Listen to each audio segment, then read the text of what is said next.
We're going to continue the control series here on MCrider, and we're going to look at the handlebars. That name may be misleading because even though it's got handle in its name, it's not a handle on the motorcycle. As a rider, there are 4 primary points of contact for a rider to the motorcycle. The pegs or floorboards, the knees on the tank, the seat, and the handlebars. The 3 points of contact, the pegs, the seat, and the handlebars, make up the rider triangle and have a huge impact on the rider's comfort on the motorcycle. All 3 can be adjusted or upgraded to some degree to help the rider get more comfort and control of the motorcycle or be better adjusted for each individual motorcycle rider. As a general rule of thumb, the rider's reach to the handlebars should be in a position so that the forearms of the rider are generally parallel to the ground. So you don't want them too high, you don't want them too low. You want your forearm generally parallel to the ground. Now notice I use the general terms a lot in making this statement because there's no exact position for every rider, and every motorcycle is different, and every rider fits differently on a motorcycle. But in general, we want our forearms parallel or close to parallel to the ground when in riding position. This can be adjusted for by adjusting the handlebars up or down, adding risers to some motorcycles, or loosening the handlebars and moving them forward or back. You can change the position of your upper body, your torso to the motorcycle. Some seats will raise you up or down. You know, a lot of different variations to change that rider triangle and to get your forearms closer to parallel. The reason for this general flatness of the forearm is because it gives us more control over the lean of the motorcycle. So let's talk briefly about how motorcycles turn. If I'm at road speed and I approach the right-hand curve on the road, I negotiate that curve by pushing right on that right hand grip, and pushing right causes the motorcycle to lean to the right and turn to the right because of counter steering. That push on the handlebar is best done when the forearm is in general alignment with the pavement because that gives me the most leverage. If I put super tall ape hangers on my motorcycle and my hands are way above my head, I have less leverage or control over the lean of the motorcycle because I've gotten my forearm so out of whack with being parallel to the pavement. In the same respect, if I'm on a sport bike and I've got really low clip-on handlebars and I'm trying to ride in an upright position, I've got less leverage to push those handlebars left or right also. You can change that generally by leaning forward at your torso. That's the way a sport bike is designed to be ridden. And by leaning forward, you get those forearms back in better balance and get yourself in better position for ultimate control of the motorcycle. But aside from aerodynamics on the track, that's why riders on the track are leaned forward on the sport bike, because the faster you go, the more pressure you need to put on those handlebars to get the motorcycle to lean, because the bike is designed to be ridden at speeds. Leaning forward not only gives you more aerodynamics, but it gives you more control over the handlebars to push or pull on those handlebars at speed. So your forearms don't need to be exactly parallel to the ground, but within a certain parameter, it ultimately gives the rider more control over the motorcycle. So let's talk for a minute about the motorcycle's handlebars and what they're not in particular. It's not how a rider holds themselves onto the motorcycle, though that's what many riders use it for. New riders and many experienced riders look at the handlebars, especially when the speed picks up a little bit, and they see it as a device to grab hold of and to hold themselves onto the motorcycle, or to keep from being blown off the back of the motorcycle when the wind picks up out on the highway. Using the handlebars in this manner causes a few different problems for the rider.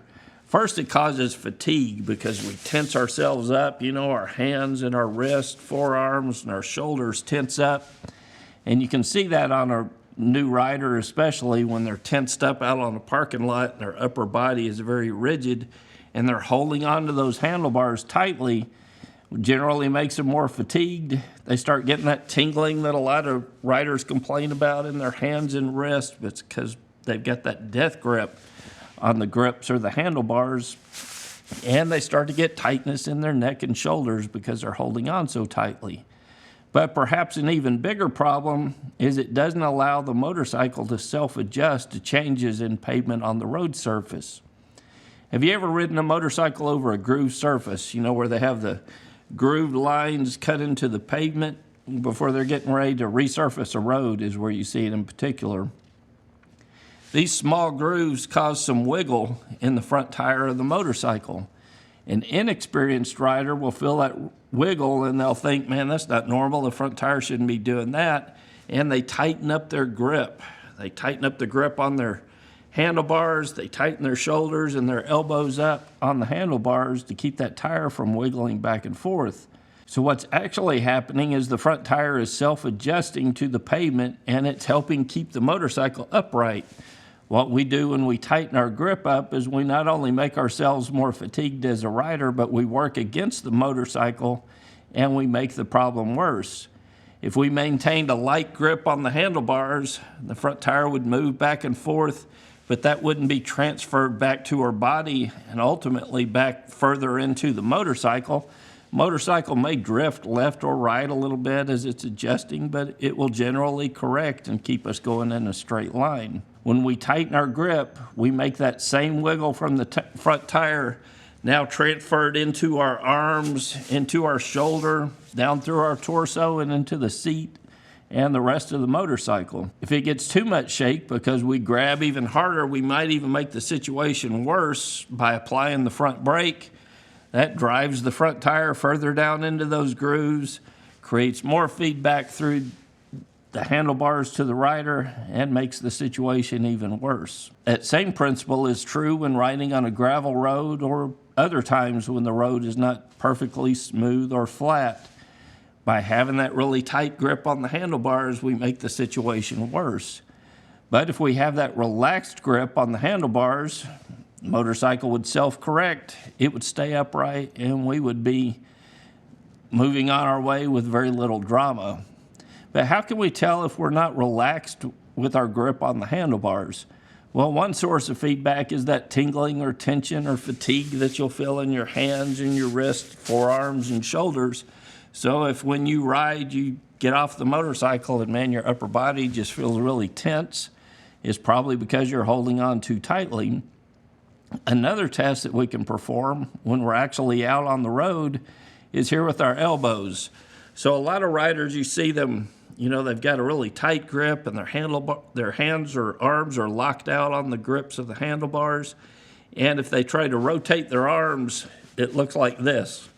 There's no movement in their arms, but if you can flap your wings like a chicken, that's what I always told people in the new rider class. If you can get some movement in that elbow, that means your arms are relaxed, your shoulders are probably relaxed, and your torso and upper body's in a better position to control the motorcycle. So if the handlebars are not a handle to hold onto the motorcycle, how do we maintain our grip on the motorcycle?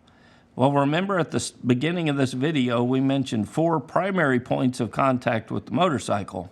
So it's primarily our hands to the handlebars, but that should remain light, our butt on the seat, and trust me, you cannot pucker hard enough in that region to maintain any strength of contact, and our feet on the pegs or the floorboards. Those were 3, but what was that 4th point of contact? Our knees. So have you ever wondered why motorcycle tanks are designed with the cutouts underneath the tank, or the tank is rounded so that you can get your knees underneath it? It's because our knees are designed to hold on to the tank. So if we could keep our knees to help maintain contact with the motorcycle, we can be more relaxed in our upper body and our arms to, let the motorcycle do its thing while we maintain a good, point of contact with the motorcycle. Now with our knees, that doesn't need to be a death grip either, but we can tighten our knees up on the tank a little bit to feel more secure in our riding situation, and do so without adding any unnecessary rigidity to the front tire through the handlebars, or to keep the movement of the motorcycle from fatiguing us as we ride. So no matter what type of motorcycle we ride, the position of our handlebars, the primary thing to focus on is having a relaxed grip to the handlebars and will ride with much less fatigue. It will also help the motorcycle navigate rougher or uneven terrain and generally make us a better rider if we can maintain a relaxed upper body and a relaxed grip to the handlebars of the motorcycle. If you're considering making changes to the height of the handlebars, either up or down, just keep in mind that the further they move that forearm out of parallel to the pavement, the less leverage you're going to have on the handlebars to make changes to the lean of the motorcycle. And it can get so ridiculous with those really tall ape hangers that, it really fatigues the rider to push left or right to control the motorcycle. So you can compensate for that on a sport bike if they get low by generally leaning your upper body forward. That makes the motorcycle less comfortable for long stretches of the road, but it will help a rider out on the track be more streamlined and still maintain a good, leverage to adjust those handlebars left or right.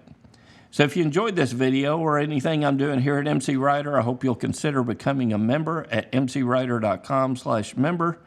And until next week, guys, it's Kevin with MCrider, and I'll see you on the road.